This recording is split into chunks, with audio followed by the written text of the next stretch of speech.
एक समय की बात है।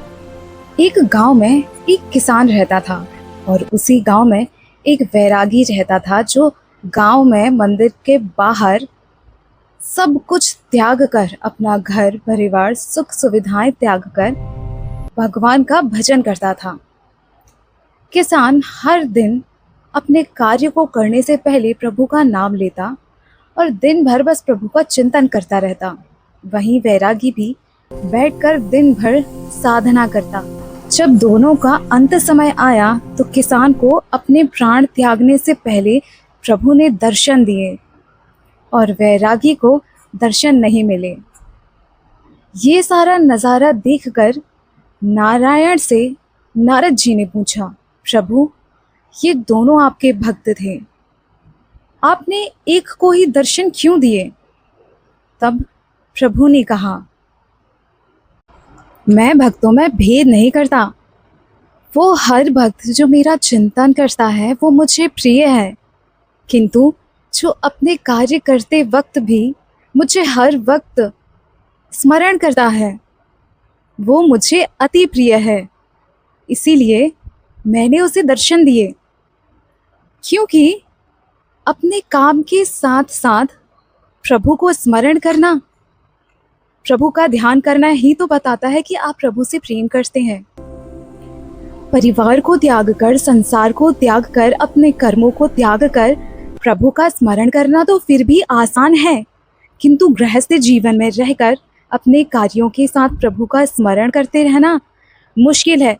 फिर भी जो भक्त उनसे प्रेम करता है वो प्रत्येक क्षण प्रभु को स्मरण करता रहता है, इसीलिए वो भक्त प्रभु को अति प्रिय है। वैराग्य का मतलब ये नहीं है कि आप सब कुछ त्याग कर कहीं चले जाएं और केवल प्रभु का ध्यान करें।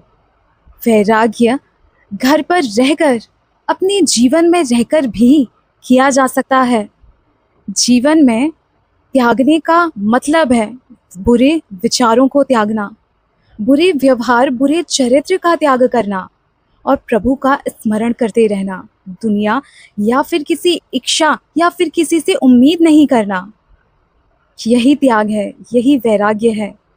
जब आप अपने इच्छाओं का त्याग कर देते हैं, जब आप अपने मन पर काबू कर लेते हैं, तभी से आप वैराग्य को प्राप्त कर लेते हैं। यह मात्र एक स्थिति होती है। कहते हैं कि मानव जीवन दुर्लभ है जो हमें लाखों जन्मों के बाद प्राप्त होता है, किंतु एक भक्त बनना अति दुर्लभ है, क्योंकि यह लाखों जन्मों के पुण्यों से हमें मिलता है। इसीलिए जो भक्ति करता है वह अति दुर्लभ प्राणी है। जो यह समझ जाता है कि ये जीवन अति दुर्लभ है, वो सदैव प्रभु का स्मरण करता है, क्योंकि ये शरीर सिर्फ एक साधन है प्रभु को प्राप्त करने के लिए, साधन है मोक्ष को प्राप्त करने के लिए। ये शरीर आपको भोग भोगने के लिए नहीं मिला है, समय सीमित है, इसे व्यर्थ करने के लिए नहीं मिला है।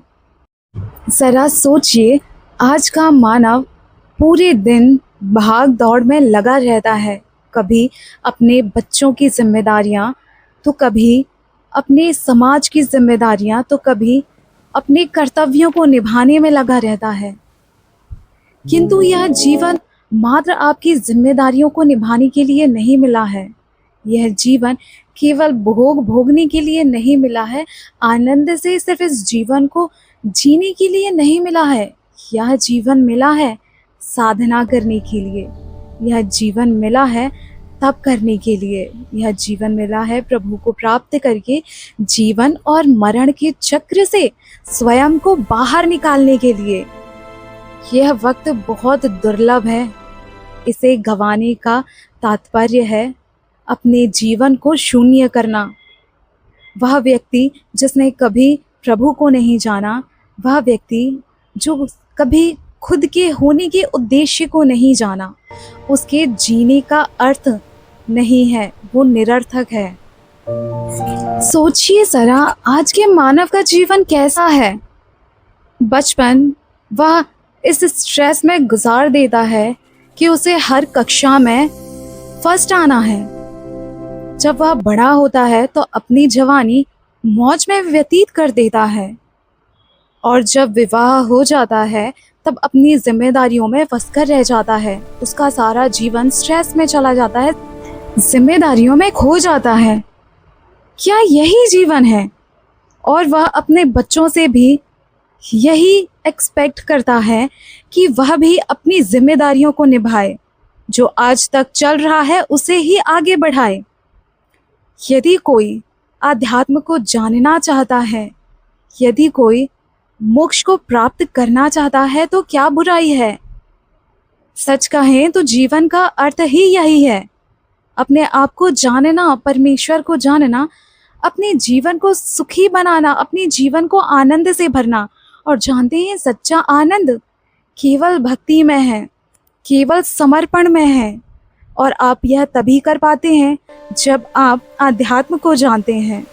राजा दशरथ और राजा जनक राजा होने के बाद भी मन से सदा से वैरागी थे, क्योंकि उन्हें यह ज्ञात था, उन्हें यह ज्ञान था कि सब एक भ्रम है, एक माया है, आज है तो कल नहीं है, और यहाँ से सभी को खाली हाथ ही जाना है। आपके साथ केवल आपके पुण्य कर्म ही जाएंगे, आपके अपने कर्म ही जाएंगे। तो अपने कर्मों को सार्थक बनाइए, आप ऐसे कर्म कीजिए जो आपको मोक्ष दिलाए, ऐसे कर्म करिए जो आपको भक्ति दिलाए, क्योंकि भक्ति में ही असली सुकून होता है, परम सुख होता है। जानते हैं, जो भक्त होता है वह डरता नहीं किसी चीज़ से, ना किसी चीज़ को खोने से, और ना ही जीवन में होने वाली परिस्थिति, विपरीत परिस्थिति से, क्योंकि उसके अंदर ये भरोसा है कि उसके साथ जो भी हो रहा है वह केवल उस ईश्वर की इच्छा से हो रहा है, और जो होगा वह भी उसकी इच्छा से ही होगा, और जो ऑलरेडी लिखा चुका है उस पर चिंता क्या करना। जीवन में उन वस्तुओं का, उन चीज़ों का उपयोग करना जो ज़रूरी है, यह गलत नहीं है। आपको रहने के लिए घर की आवश्यकता होती है, कपड़ों की आवश्यकता होती है, धन की आवश्यकता होती है, यह गलत नहीं है, किंतु इनसे मोह लगाना गलत है।